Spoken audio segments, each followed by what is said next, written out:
ഇത് നമുക്ക് മേഥി തേപ്ല ഉണ്ടാക്കാം. അതായത് അതിനാവശ്യമായിട്ടുള്ള ഗോതമ്പ് മാവ് വേണം, മുളക് പൊടി വേണം, മഞ്ഞൾപ്പൊടി വേണം, കുറച്ച് കായപ്പൊടി വേണം, പിന്നെ കുറച്ച് എള്ള് വേണം,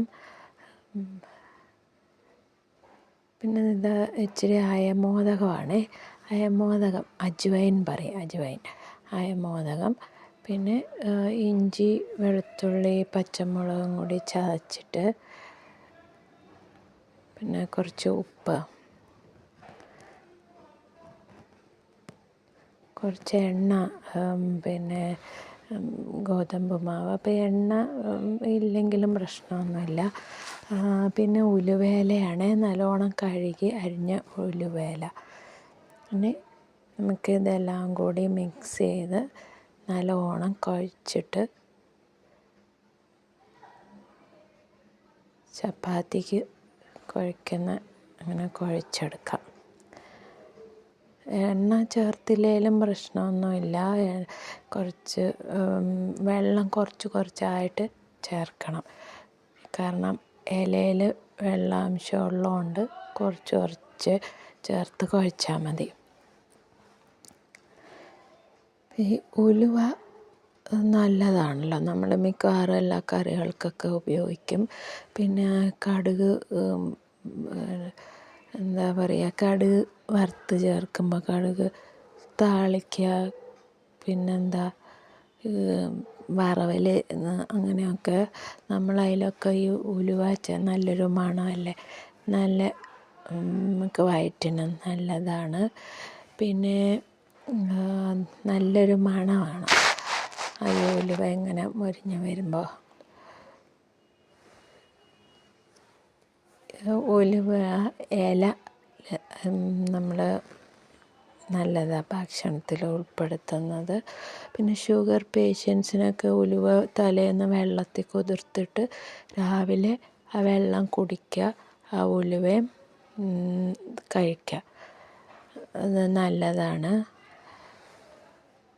പിന്നെ നമ്മൾ ഈ ഉലുവ സ്കിന്നിനും തലമുടിക്കുമൊക്കെ നമ്മൾ അരച്ചൊക്കെ തേക്കാറുണ്ടല്ലോ, അത് നല്ല ഗ്രോത്തും ഉണ്ടാവും,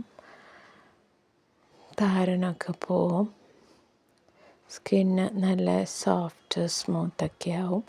അപ്പോൾ അങ്ങനെ ഒരുപാട് ഗുണങ്ങളുള്ളതാണല്ലോ ഉലുവ.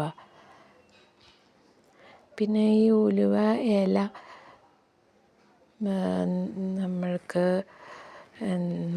കുഞ്ഞു പാവന്മാരുള്ള അമ്മമാരൊക്കെ അവരുടെ ഭക്ഷണത്തിൽ ഈ ഉലുവ കഞ്ഞിയായിട്ടോ ഉലുവ ഇലയോ ഒക്കെ ഉൾപ്പെടുത്തി കൂടുതൽ കൊടുക്കണം കുഞ്ഞു പാവന്മാർക്ക്, ഫീഡ് ചെയ്യുന്ന അമ്മമാർക്ക്. അതുപോലെ അയമോദകവും വളരെ നല്ലതാണ്. നമ്മൾ പിന്നെ ഇവിടെ ജീരകം ചേർക്കാൻ വിട്ടുപോയിട്ടുണ്ട്, അത് ചേർക്കുന്നുണ്ട്.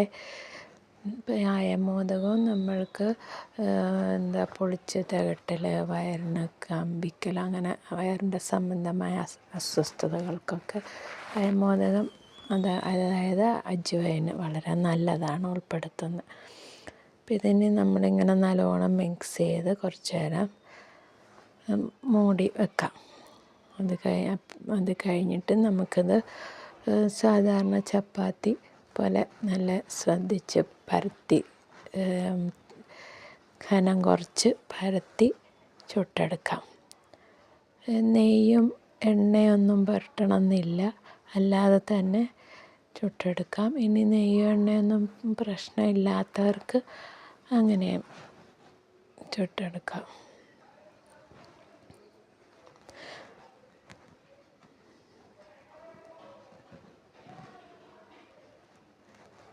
ഉലുവയുടെ ടേസ്റ്റ് കഴിക്കാനൊക്കെ മടിയുള്ളവർക്ക് ഇങ്ങനെ ചെയ്ത് കഴിക്കുന്നത് വളരെ നല്ലതാണ്. അപ്പോൾ ഉലുവ കഴിക്കാനും പറ്റും, ടേസ്റ്റിന് കാരണം കഴിക്കാത്തവർക്ക് കുട്ടികൾക്കാണേലും വലിയവർക്കാണേലും ഒക്കെ കഴിപ്പിക്കാം. തൈര് സാലഡോ അച്ചാറോ കറികളോ കൂട്ടി കഴിക്കണേ.